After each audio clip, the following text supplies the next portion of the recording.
Hi, Mati here.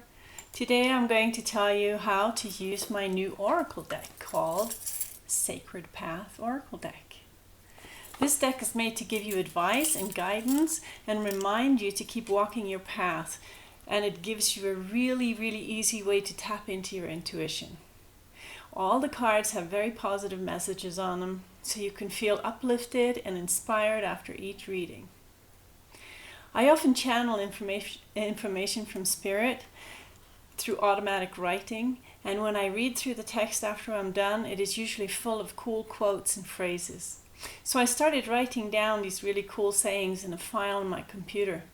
I didn't really know if those sayings had any purpose at the time. I just wanted to keep them all in one place because I loved them so much. Then one day I woke up and Spirit said, "That's it, you have enough quotes to now make an oracle deck." Oh my, I never even thought about making an oracle deck before, but I figured out how to do it, and here it is. Spirit helped me find a picture for the front and even guided me to find the right company to print it for me.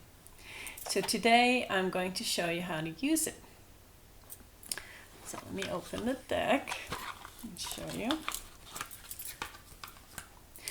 If you look at the back of the deck, all the pictures are the same. And that is because when you pull a card, you won't know what card you're pulling since you can't tell from looking at the back. If you look at the other side, there are messages and a color, which gives the message the right feel to it. I didn't make a booklet because I always find it annoying to have to look up the meaning of every card when you just want to give yourself a quick reading. So each card is self-explanatory. You just have to read the message and feel it in your heart. But I did include a paper with different suggestions for spreads that you can use. So here it is, and there's a 3 spread that's called Here and Now. There's a cauldron, which is a 4 spread that always gives you cool answers. There's a 5 spread for insight and a 5 spread for action. And there's a 6 spread for situation and a 7 spread for challenge. That way you kind of have a few different things to choose from depending on what you're going through in your life. Okay, so when it comes to using a new deck, it's important to really connect with your deck first, so it becomes a tool for your intuition to express itself through. So the first thing you want to do is look at the messages of each card and just read the message for a few seconds and go through the whole deck like that. That way your subconscious mind will know what messages you have to choose from.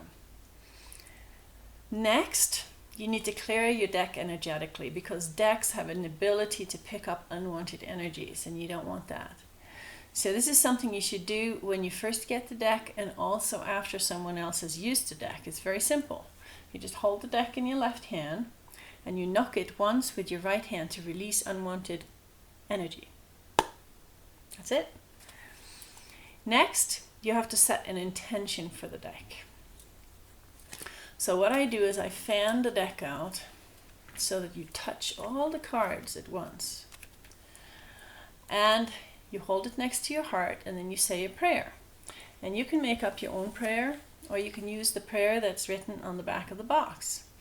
And it says, "I ask that everyone who pulls a card from this deck will get an answer that is helpful and relevant to their own sacred path. So be it." Then ask for the deck to be connected to your heart and your higher self and imagine that this connection is being established. Just close your eyes and breathe in and out a couple of times while this is established. Now your deck is ready for use. You only have to go through these steps when you get a new deck or whenever you feel that the deck needs some extra clearing. Like after somebody else has used it, I would probably knock on it.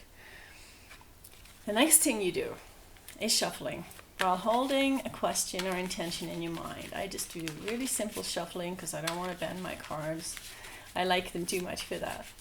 So when you feel that you have shuffled it enough and you've put your energy into it, you can either put out the cards from the top of the deck, or you can fan it out like this, stick it on the table, and then feel them with your left hand, because your left hand is the hand that is connected to your intuitive side of your brain.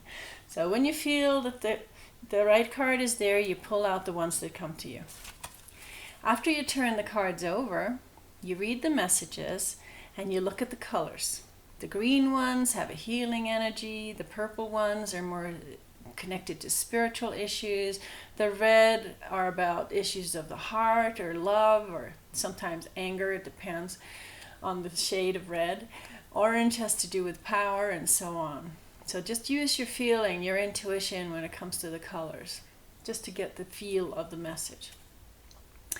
After reading the messages, take a deep breath and you spend a moment, think about how this message relates to your question or issue. Sometimes additional insights will pop into your head, and this is your intuitive guidance speaking to you. So make sure you pay attention. The good thing about this oracle deck is that most of the time the answers are meaningful and relevant to your question.